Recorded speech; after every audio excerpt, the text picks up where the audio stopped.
دل نہادہ ہو تو ایسا ہو. میں چاہوں گا کہ آپ لوگ اسے دھیان دیں اس مصرے پہ کہ وہ کیا کہہ رہے ہیں.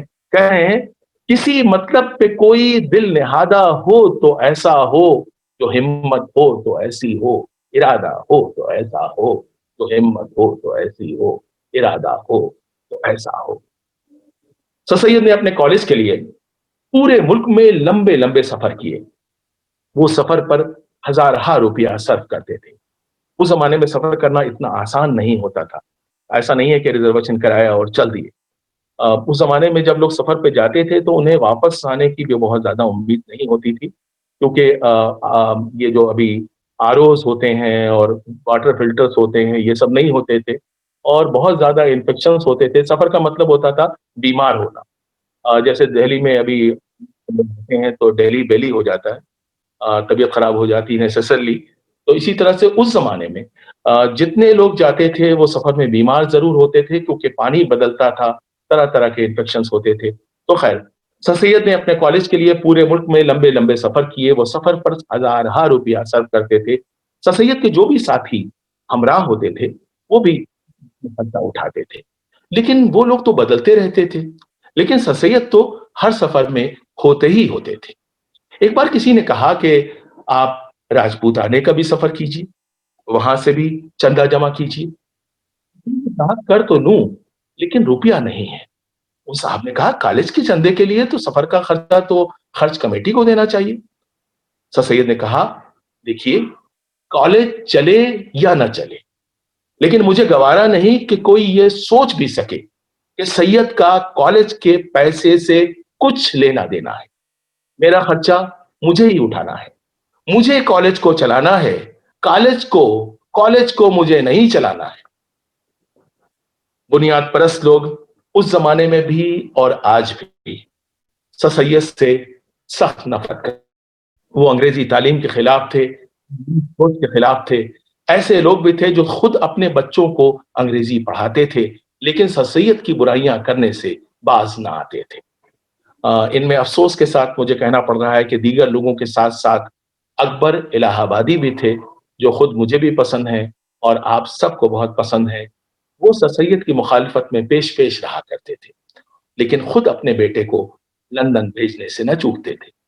ان کے زہر میں بجھے شیر ہاتھوں ہاتھ لیے جاتے تھے, بہت پسند کیے جاتے تھے.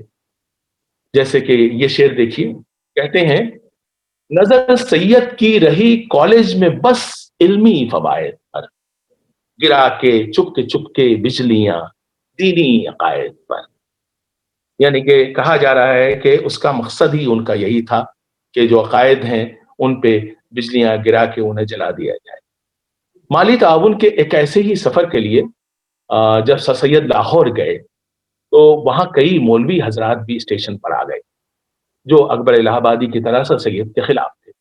وہ انگریزی تعلیم کو کفر سمجھتے تھے اور سر سید کو اسلام کا دشمن گردانتے تھے. سر سید ایسے لوگوں پر توجہ کم ہی دیتے تھے, اس لیے اسٹیشن پر مولویوں کی آمد کا مقصد مولوی لوگ اپنے ساتھ جوتوں کا ایک بڑا سا ہار لائے تھے, اور اس سے پہلے کہ سر سید کچھ سمجھ سکیں مولوی لوگ ان کے گلے میں وہ ہار ڈال کر وہاں سے چمپت ہو گئے. سر سید اس پہ دھیان دینے کی ضرورت ہے کہ کیا کریکٹر تھا ان کا, کیا کردار تھا اور کیا ان کی گہرائی تھی. سر سید ذرا سا بھی نالا نہ ہوئے. انہوں نے دھیان سے وہ جوتے دیکھے تو یہ پایا کہ وہ جوتے تو بالکل نئے تھے. جلدی میں مولوی بیچارے پرانے جوتے کہاں سے لاتے, یا پھر شاید وہ پرانے جوتے اپنے پاک دستان مبارک سے چھونا نہیں چاہتے تھے. سر سید نے وہ جوتے وہیں ریلوے اسٹیشن پر آواز لگا کر نیلام کیے. مذاق میں وہ کافی مہنگے ہوئے. سر سید نے ساتھیوں سے کہا یہ پیسے بھی چندے میں شامل کیجیے, اور ساتھ میں یہ بھی لال روشنائی سے لکھیے, دھیان دیجیے, ساتھ میں یہ بھی لال روشنائی سے لکھیے کہ کالج کو یہ پاک اور مبارک چندہ حاصل ہوا ہے مولویان لاہور کی برکت خاص سے. تو دیکھیے سر سید کی یہی مخصوص حصے مزاح تھی جو علی گڑھ والوں کی شناخت بن گئی, اور آج تک ہم سب میں کسی نہ کسی صورت یہ موجود ہے. جب ایک علی گڑھ والا دوسرے علی گڑھ والے سے ملتا ہے تو وہ لوگ بے وجہ کسی بات پہ ہنس رہے ہوتے ہیں. تو در حقیقت وہ جو ان کی سنت تھی، سر سید کی سنت تھی، اس پہ عمل کر رہے ہوتے ہیں. تو بقول شاعر، اسی کی کوششوں سے علم کی دولت ملی ہم کو، اسی کی کوششوں سے علم کی دولت ملی ہم کو، بہر صورت جہان فکر میں عزت ملی ہم کو، پری سائنس کی اتری ہمارے گھر کے آنگن میں. اب دیکھیے کیا خوبصورت انہوں نے تشبیہ استعمال کی ہے، کیا انالوجی ہے. پری سائنس کی اتری ہمارے گھر کے آنگن میں، ریاضی چاند بن کر آ گئی ملت کے دامن میں. ترقی کی جو ضامن تھی وہ انگریزی قریب آئی، نئے افکار کی ایک برق سی ذہنوں میں لہرائی، ادب اور فلسفے کے ساتھ ہی تہذیب بھی آئی، گلے تربیت کردار نے بھی وزن مہکائی، نشاط زندگی کے خوشنما چہرے نظر آئے، تھکن کی راہ میں عیش و طرب کے ہم سفر آئے، جہالت کے اندھیروں سے ہمیں جس نے نکالا. اس شعر پہ دھیان دیجیے. جہالت کے اندھیروں سے ہمیں جس نے نکالا تھا، وہ سر سید سراپا روشنی تھا ایک اجالا تھا. وہ سر سید سراپا روشنی تھا ایک اجالا تھا. آج ہی کے دن علی گڑھ میں اور دنیا کے 100 سے زیادہ ممالک میں سر سید ڈے منایا جاتا ہے. یہ دنیا کا سب سے بڑا ڈنر مانا جاتا ہے، لیکن سر سید نے اس خیال کو پسند نہیں کیا تھا.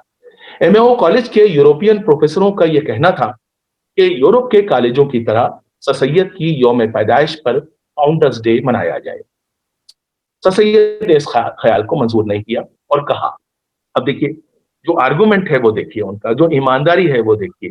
انہوں نے کہا یورپ میں کوئی ایک شخص لاکھوں کروڑوں روپیہ اپنے پاس سے دے کر کالج قائم کرتا ہے، یہاں ہزاروں لاکھوں آدمیوں سے چندہ لے کر ایک کالج قائم کیا جاتا ہے. تو جب کالج قوم کے روپے سے قائم کیا جاتا ہے جیسا یہاں ہوا ہے، تو اس کے کسی خاص بانی کے نام ایسی رسم ادا کیے جانے کا کوئی جواز نہیں بچتا. اس لیے میرے نزدیک بجائے فاؤنڈرز ڈے کے فاؤنڈیشن ڈے یعنی کالج کی سالگرہ کا دن مقرر ہونا چاہیے. چنانچہ اسی تجویز کے مطابق کئی سال تک کالج میں یہ رسم یوم تاسیس پر ہوا کرتی تھی. سر سید اہل دل کے امام کیوں ہیں؟ سید ضمیر جعفری کی نظم سے. سید ضمیر جعفری بہت ہیومر کے بہت بڑے شاعر ہیں، لیکن سر سید کو پیش کرتے ہوئے انہوں نے بالکل ایک الگ ڈگر اپنائی ہے. تو دیکھیے کہ یہ کتنی مختلف نظم ہے. سید ضمیر جعفری کی نظم سے آئیے سمجھتے ہیں سر سید کا کردار. کہتے ہیں، اس نے جانچا وقت کی بفری ہوئی رفتار کو، اس نے جانچا وقت کی بفری ہوئی رفتار کو، ہما قوم کی گرتی ہوئی دیوار کو، یاس کے گہرے سمندر میں کنارہ بن گیا، وہ ہماری رات کا پہلا ستارہ بن گیا، زندگی کا بار بار اسلوب سمجھایا ہمیں، خودکشی کی آخری حد سے بچا لایا ہمیں. دیکھیے کیا بات کہی ہے، خودکشی کی آخری حد سے بچا لایا ہمیں، اس نے سمجھایا نئی آفاق بندی کا مزاج، زندگی دیتی نہیں بے علم قوموں کو خراج، شاہیاں آزادیاں خودداریاں خوشحالیاں، میرے خالی گھر میں کتنی خوشحالیاں بھر ڈالے. یہ دیکھیے میر کا انداز ہے، اور انہوں نے میر کے انداز میں یہ بات کہی ہے کہ شاہیاں آزادیاں خودداریاں خوشحالیاں. آج بر صغیر میں بنگلہ دیش سے لے کر پاکستان سے لے کے اور صوبہ سرحد سے لے کے اور چنئی اور کیرالہ تک جو شاہیاں ہیں، آزادیاں ہیں، خودداریاں ہیں، خوشحالیاں ہیں، جو ہمارے خالی گھر میں جو خوشحالیاں ہیں، اب دیکھیے کہ وہ کیا کہہ رہے ہیں، کیا بات کہہ رہے ہیں. 1877 میں سید احمد کو حکومت کی اعلیٰ ترین امپیریل کاؤنسل کا ممبر بنایا گیا، جس کا حوالہ ابھی حسین وحید صاحب نے آپ کو دیا.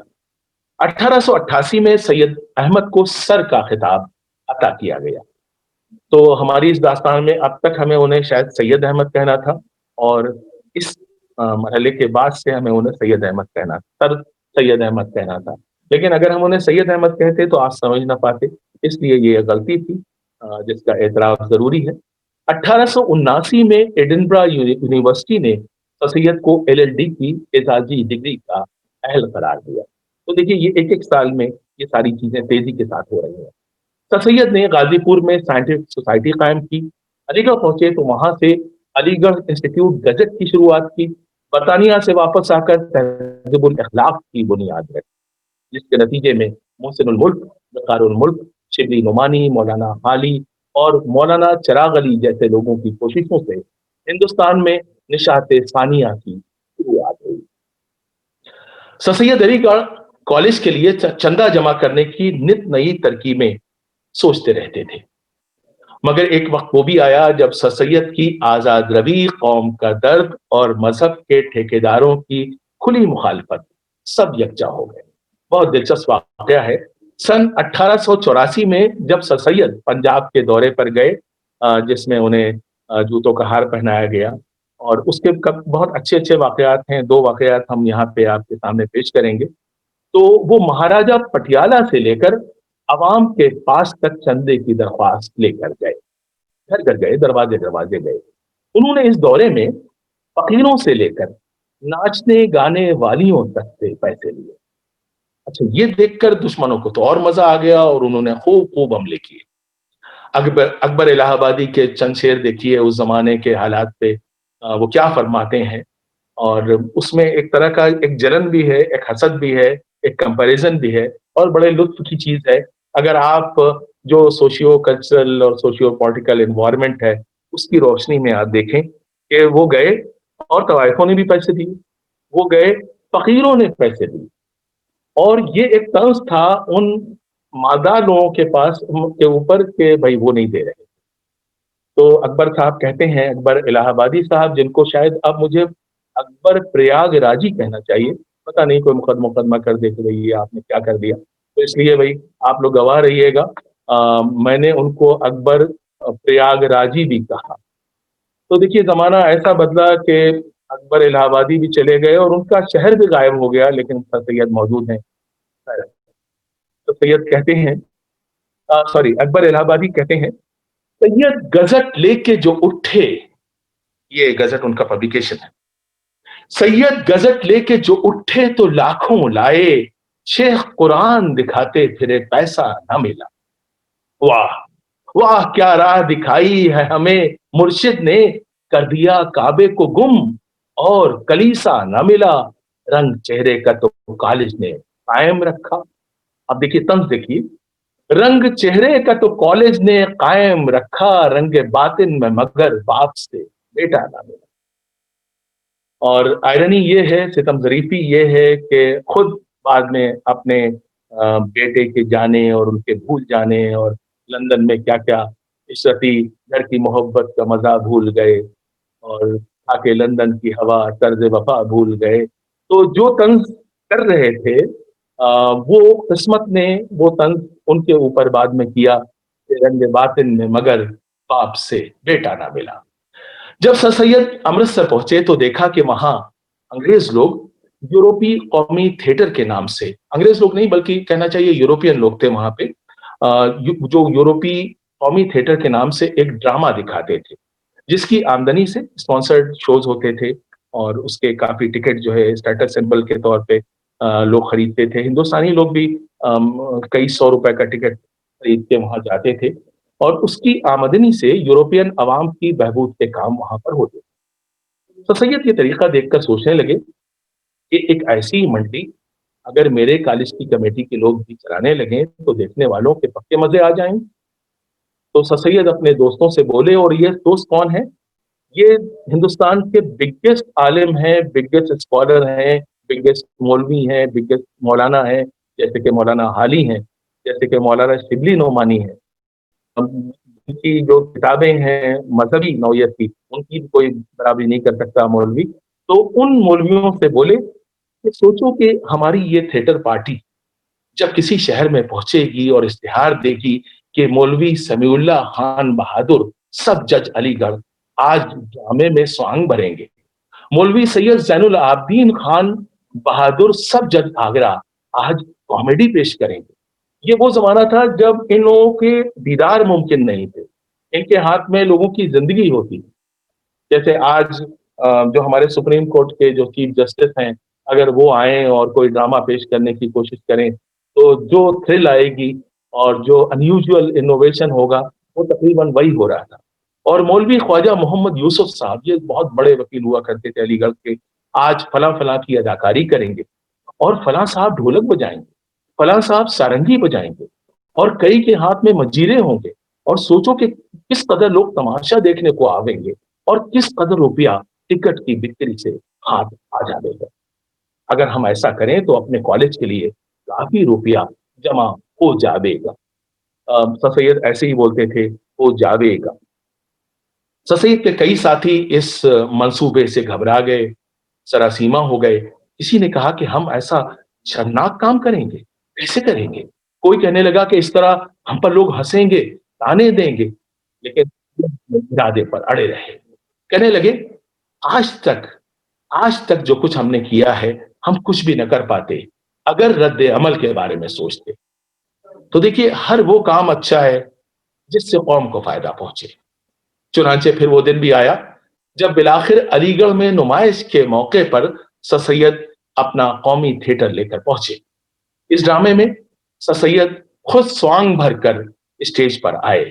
ان کے علاوہ ان کے اس ڈرامے میں مولانا نعمانی, حاجی اسماعیل خان بھی تھے, مسٹر کنیڈی اور مسٹر آرنالڈ جو علامہ اقبال کے بعد میں استاد بنے, انہوں نے بھی اس میں رول کیے. مولوی خواجہ محمد یوسف صاحب, محمد سعید خان درویش صاحب, آغا محمد حسین صاحب, یہ سب اس زمانے کے اکابرین تھے, بگیسٹ لوگ تھے. انہوں نے بھی طرح طرح کے رول کیے. بلکہ کئی لوگوں نے تو ایک سے زیادہ بہروپ بھی بھرے. حاضرین میں سے کسی نے مولوی یوسف صاحب, جن کی کافی لمبی داڑھی تھی اور سفید بھی تھی, ماشاءاللہ نورانی داڑھی تھی, ان کو چیلنج کیا کہ اگر آپ پشواس پہن کر اور گھنگرو باندھ کر رقص پیش کریں گے تو آپ کو 200 روپے چندے کے دیے جائیں.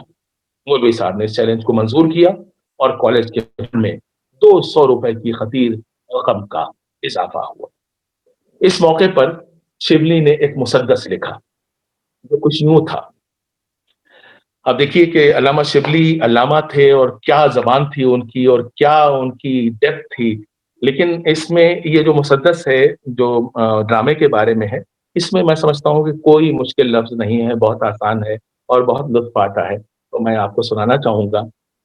کہتے ہیں, ہے گما ان کو, یعنی کہ پبلک کو جو نمائش دیکھنے آئی ہے گما ان کو کہ آیا ہے یہ تھیٹر کوئی, اس سے بھی تماشا ہے یہ بڑھ کر کوئی, اس سبھا میں بھی نظر آئے گا اندر کوئی.